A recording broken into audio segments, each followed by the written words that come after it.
हैदराबाद के टॉप वैज्ञानिक डॉक्टर विपिन श्रीवास्तव क्या कह रहे हैं, यह जानना जरूरी है। उनका यह दावा है कि देश में दरअसल 4 जुलाई से कोरोना की तीसरी लहर आ चुकी है। 15 महीनों के कोरोना के आंकड़े और डेथ रेट पर रिसर्च कर रहे हैं डॉक्टर श्रीवास्तव, और उन्होंने ये जो बातें कही हैं ये बहुत अहम है। कोरोना प्रोटोकॉल का पालन नहीं करने पर थर्ड वेव रफ्तार पकड़ेगी। वो ये कह रहे हैं आ तो चुकी है थर्ड वेव, तीसरी लहर दस्तक दे चुकी है, अब ये और रफ्तार पकड़ेगी अगर लापरवाहियों का सिलसिला इसी तरह से जारी रहा तो।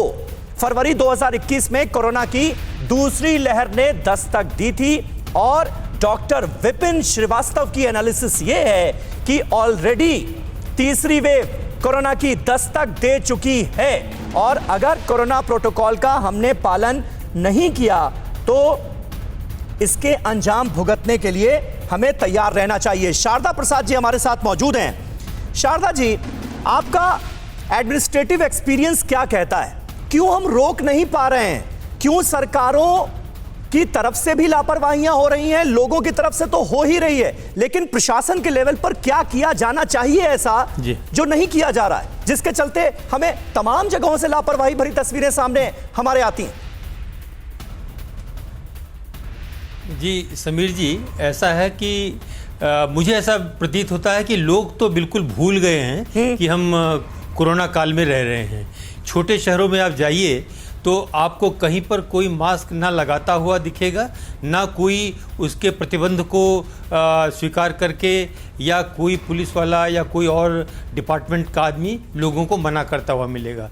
छोटे शहरों से तो इस प्रकार के प्रतिबंध ऑलमोस्ट हट गए हैं, नंबर 1। दूसरा, जो हमारी बड़ी मार्केट्स हैं, मैं दिल्ली की प्रमुख मार्केट्स के बारे में कहूँगा जी। वहाँ पर आप जाइए, जो होलसेल मंडियाँ हैं या जो प्रमुख मार्केट हैं, आपको कहीं फील ही नहीं होगा कि आप कोविड वाले समय में हैं और लोग कंधे से कंधा छिला के चल रहे हैं। अगर आप ध्यान से न चलें तो लोग आपको धक्का मारते हुए निकल रहे हैं और एक दुकान पर इतनी भीड़ है कि आप सामने वाले को आप देख नहीं सकते, दुकान वाले को नहीं देख सकते हैं, दूर से ही आवाज लगा के सामान ले सकते हैं। इतनी बुरी हालत है।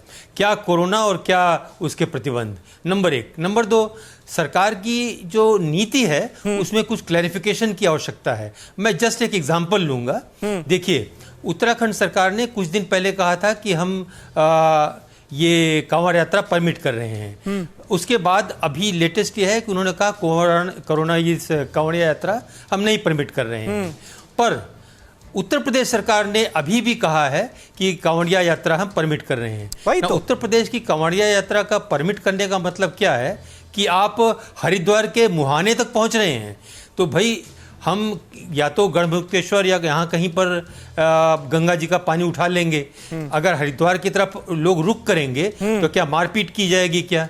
तो इस प्रकार एक समन्वय करके एक नीति लगाना है। ढुलमुल नीति से काम नहीं चलेगा। बिल्कुल सही कह रहे हैं। अगर उत्तर प्रदेश में कहें कि कांवड़िया चलेंगे तो किनारे पे आप फिर से स्टॉल लगाएंगे, लोगों को इंतजाम करेंगे रुकने का, उनके गाने बजाने खाने पीने का इंतजाम करेंगे, तो वहां पर कोरोना फैलेगा।